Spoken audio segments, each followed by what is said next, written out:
Now I would like to request, as you all know that we are running out of time, we have only 5-10 minutes left with us, so I would like to request just take 5 minutes for Dr. Amit Verma, who is an ambitious Ayurveda and Panchkarma consultant, health and wellness coach, 3 times TEDx speaker and an author of No More Arthritis Pain. Give a new life to your joints. He has done MD in Ayurveda with experience of more than 10 years and had treated more than 50,000 patients who are living a disease-free life. Let me welcome Dr. Amit Verma on the podium.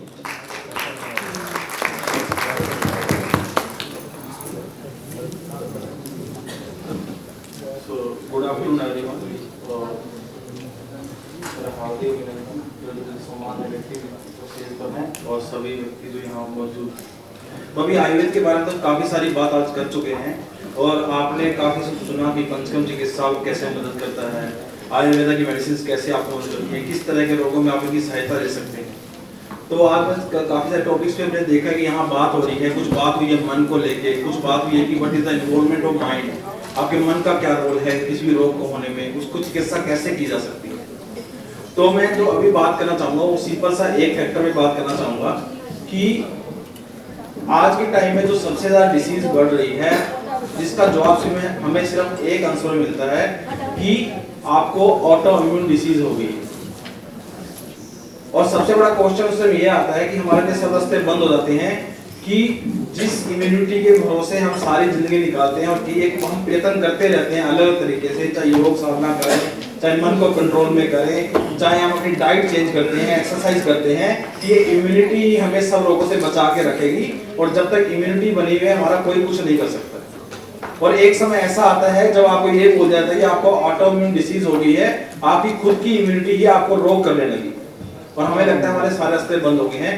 एक simple सा उदाहरण इसका ऐसा है कि आपने बहुत ही मेहनत करके बहुत ऊंचा स्थान प्राप्त किया, बहुत मेहनत करके पैसा कमाया और एक स्ट्रॉन्ग सिक्योरिटी गार्ड रखा और वही आपको मारने के लिए दौड़ रहे।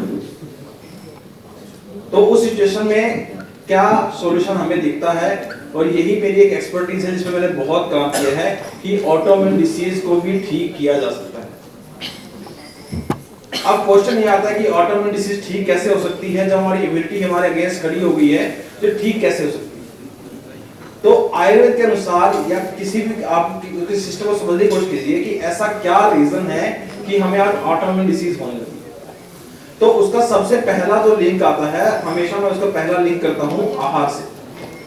अब जब आहार की बात आती है, बहुत सारे पेशेंट मेरे पास आते हैं, वो ये कहते हैं कि आहार तो हम बहुत अच्छा खाते हैं, हम तो सुपर फूड भी खा रहे हैं, हम तो ग्रीन वेजिटेबल जूस भी पीते हैं, दिन में फ्रूट भी खाते हैं, सब कुछ तो कर रहे हैं, फिर आप कैसे कह सकते हैं कि हमारे आहार में दिक्कत है।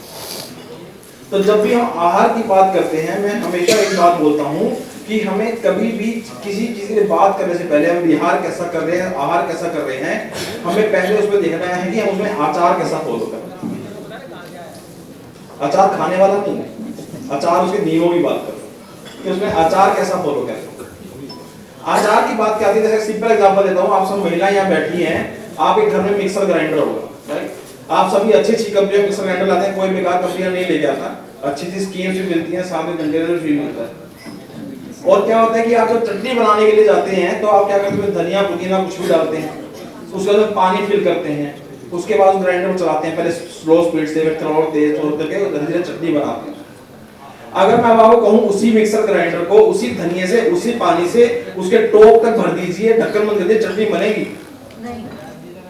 अगर कोशिश करेंगे या तो नीचे का जो व्हील है जो घुमा रहा है वो जाम हो जाएगा, वो जल जाएगा, या बहुत प्रेशर देंगे तो ढक्कन उछलेगा ऊपर और चटनी इधर उधर गिर जाएगी, राइट।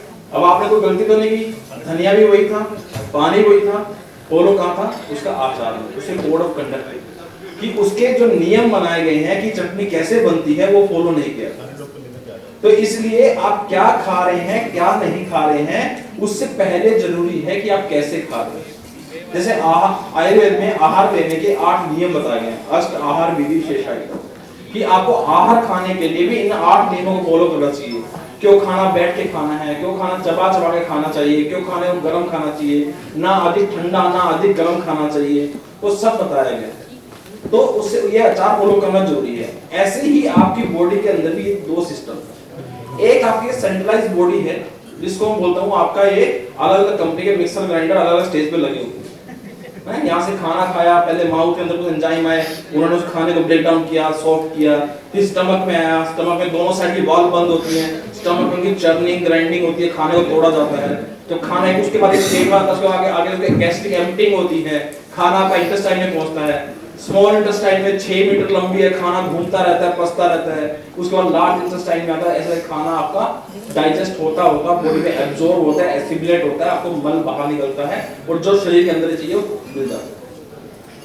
अब होता क्या है, जब ऐसी सिचुएशन के अंदर हम ये सब जो कोड ऑफ कंडक्ट हैं ये फॉलो नहीं करते, हम इस स्टमक को, इस इंटेस्टाइन को बेवजह भूख लगी है नहीं लगी है कोई मतलब नहीं है, मुझे खाने की इच्छा है नहीं है मतलब नहीं है, मेरी भूख कितनी है कोई मतलब नहीं, अच्छी चीज बनी है तो भर पेट खा जाओ, नहीं अच्छी बनी नहीं अच्छेपन की तो थोड़ा सा खा लीजिए बस, दोनों ही आपके लिए नुकसानदायक है। बिल्कुल ना खाना, समय पे ना खाना और समय के बिना खाना, दोनों ही नुकसानदायक है।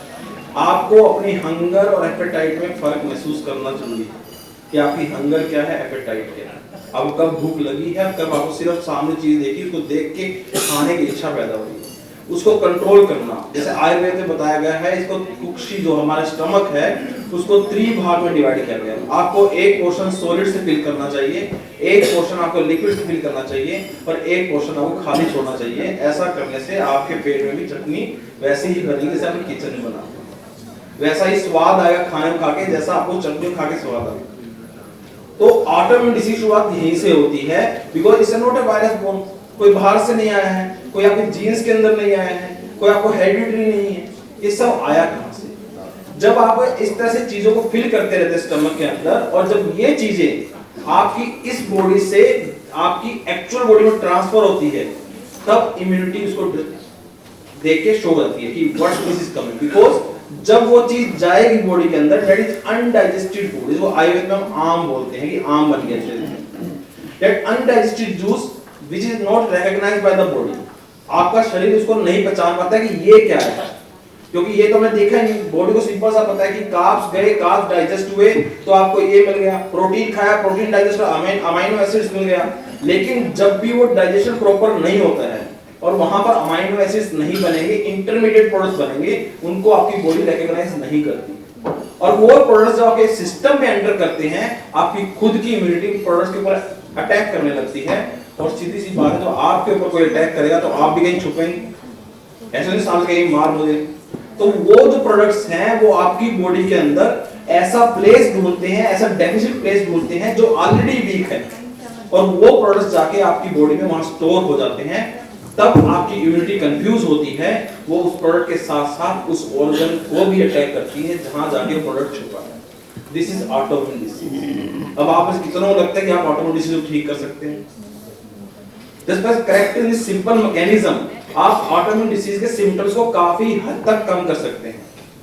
बट अब डिसीज एंटर कर चुकी है सिस्टमिक सर्कुलेशन के अंदर, definitely it needs treatment, proper line of treatment, और इसी के लिए आयुर्वेद में जो चिकित्सा फॉलो किया जाता है, आयुर्वेद सिर्फ और सिर्फ रोग की परीक्षा नहीं है, रोग का ट्रीटमेंट नहीं है, आयुर्वेद के अंदर रोग और रोगी दोनों की चिकित्सा की जाती है। उतनी इंपॉर्टेंट रोगी को दी जाती है जितना रोग को दी जाती है। सेकंड, आयुर्वेद के अंदर चिकित्सा जो की जाती है उसमें निदान परिवर्तन, सबसे पहले आपको उस पॉजिटिव फैक्टर, उस पॉजिटिव कारण को ढूंढना है जिसकी वजह से आप ऑटोइम्यून डिसीज शिकार हुए।